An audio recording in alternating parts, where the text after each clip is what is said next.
दोस्तों नमस्कार। आज हम नोट्स तैयार करेंगे सेक्शन 82 से लेकर के 86 तक। तो ये कुर्की और उद्घोषणा से संबंधित है। तो सबसे पहले लेंगे सेक्शन 82 को।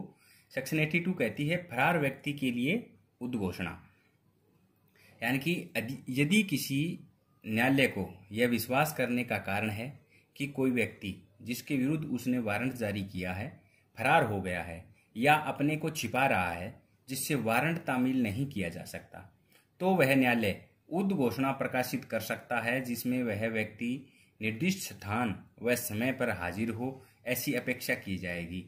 हाजिर होने का समय 30 दिन से कम नहीं होगा। मतलब जिस दिन उद्घोषणा की गई है उससे आगे 30 दिन से कम का टाइम नहीं दिया जाएगा, 30 दिन तक पेश होने का टाइम दिया जाएगा। अब इसका दूसरा पॉइंट ये कहता है उद्घोषणा निम्न रूप में प्रकाशित की जाएगी।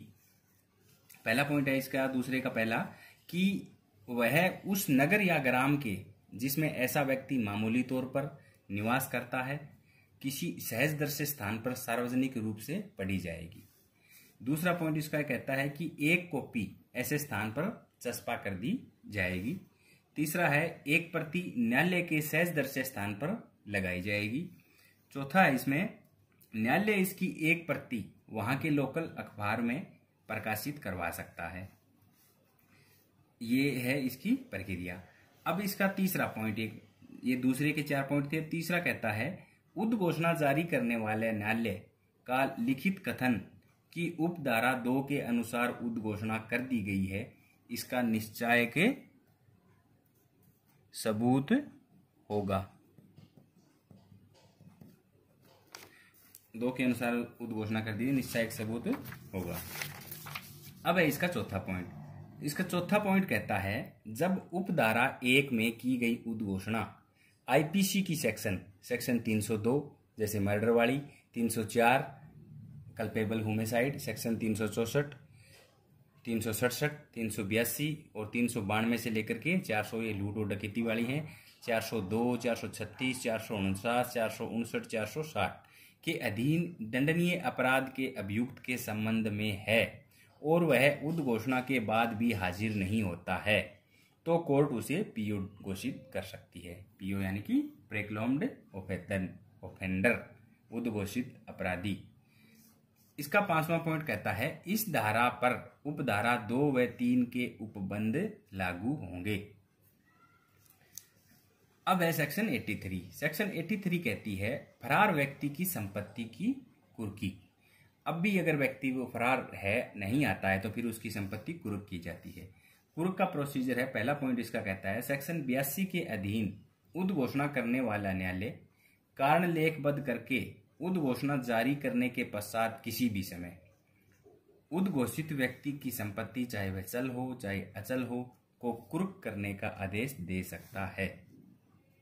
यदि उद्घोषणा जारी करते समय न्यायालय को किसी प्रकार सूचना मिलती है कि वह व्यक्ति अपनी समस्त संपत्ति या उसके किसी भाग को डिस्पोज करने वाला है या वहन करने वाला है, दूसरा है अपनी संपत्ति को न्यायालय की अधिकारिता क्षेत्र से हटाने वाला है, तो वह न्यायालय उद्घोषणा जारी करने के साथ साथ ही कुर्की के आदेश दे सकता है। अब इसका दूसरा पॉइंट है ऐसा आदेश जिस न्यायालय ने दिया है उस व्यक्ति की संपत्ति जो उस न्यायालय के अधिकारिता में आती है कि कुर्की प्राधिकृत करेगा और उसके क्षेत्र से बाहर अगर कोई संपत्ति है तो उस अधिकारिता रखने वाले मजिस्ट्रेट द्वारा प्रश्नांकन के बाद वो संपत्ति जो है कुर्क मानी जाएगी। अब इसका तीसरा पॉइंट ये बताता है कि यदि वह संपत्ति जिसको कुर्क करने का आदेश दिया गया है ऋण या फिर अन्य जंगम संपत्ति है तो कुर्की किस प्रकार की जानी है, इसका प्रोसीजर बताया इसमें। तो पहला प्रोसीजर इसका ये होगा कि उस संपत्ति को सीजर करके, कब्जे में लेकर के, अभिग्रहण करके। दूसरा है इसमें रिसीवर नियुक्त करके। तीसरा है इसमें पीओ, जो भी उद्घोषित अपराधी है या प्रोक्लेम्ड ऑफेंडर या उसके निमित्त किसी भी व्यक्ति को परिधान निषेध करके, मतलब उसके कोई भी हितैषी व्यक्ति है उसको उस संपत्ति का कोई हिस्सा, कोई भी उसका लाभ देना निषेध करके। चौथा इसका पॉइंट कहता है इन रीतियों में से किन्हीं दो द्वारा की जाएगी जैसा न्यायालय ठीक समझे। मतलब ऊपर ये 3 बताई, इनमें से कोई भी 2 अपना सकता है न्यायालय। अब इसका चौथा पॉइंट कहता है यदि कुर्क की जाने वाली संपत्ति अचल संपत्ति है और उस भूमि से राज्य सरकार को राजस्व प्राप्त होता है तो उस जिले के कलेक्टर के माध्यम से कुर्क की जाएगी। और इसका भी वही प्रोसीजर है, कैसे करना है, कब्जा लेके, रिसीवर नियुक्त करके, या फिर जो पीओ है उसके किसी हितैषी को परिधान निषेध करके, इनमें से किसी भी 2 तरीकों के द्वारा वो संपत्ति कुर्क की जाएगी। 5वां पॉइंट कहता है यदि वह संपत्ति जिसको कुर्क करने का आदेश दिया है जीवधन है या नष्ट होने वाली है तो उसे कोर्ट तुरंत बेचने का आदेश दे सकता है और विक्रय का जो आगम है वो क्या है, न्यायालय के आदेश के अधीन रहेगा।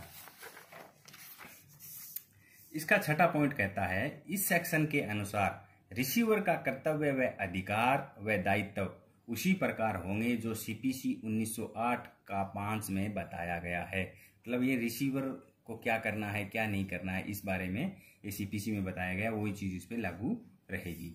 अब है सेक्शन 84। सेक्शन 84 कहती है कि कुर्की के बारे में दावे व आपत्तियां, अगर संपत्ति कुर्क कर दी तो उसके संबंध में अगर दावे और आपत्तियां आएंगी तो वो कैसे निपटारा किया जाएगा। तो इसका पहला पॉइंट कहता है सेक्शन 83 के अधीन कुर्क की गई संपत्ति के बारे में कुर्की की तारीख के 6 माह के भीतर कोई व्यक्ति जो पीओ है, जो प्रोक्लेम्ड ऑफेंडर है, उससे भिन्न है, कहता है कि वह संपत्ति उसकी है या उसमें उसका कोई हिस्सा है जो सेक्शन 83 के अधीन कुर्क नहीं किया जा सकता, तब ऐसे दावे की जांच की जाएगी और उसे पूर्णतः या अंशतः मंजूर या नामंजूर किया जा सकता है। ये इसका कहता है पहला पॉइंट।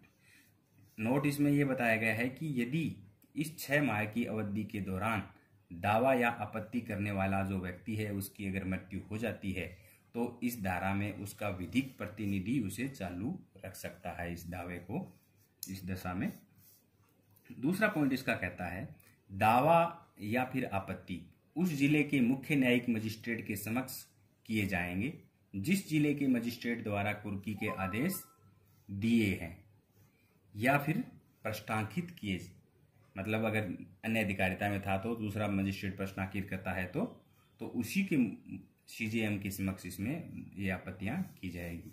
तीसरा पॉइंट कहता है प्रत्येक दावे व आपत्ति की जांच उस न्यायालय द्वारा की जाएगी जिसमें वह दावा या आपत्ति की गई है, लेकिन यदि मुख्य न्यायिक मजिस्ट्रेट के यहाँ ऐसा किया गया है तो वह अपने अधीनस्थ न्यायालय को आदेश दे सकता है कि इसकी वो जांच करे।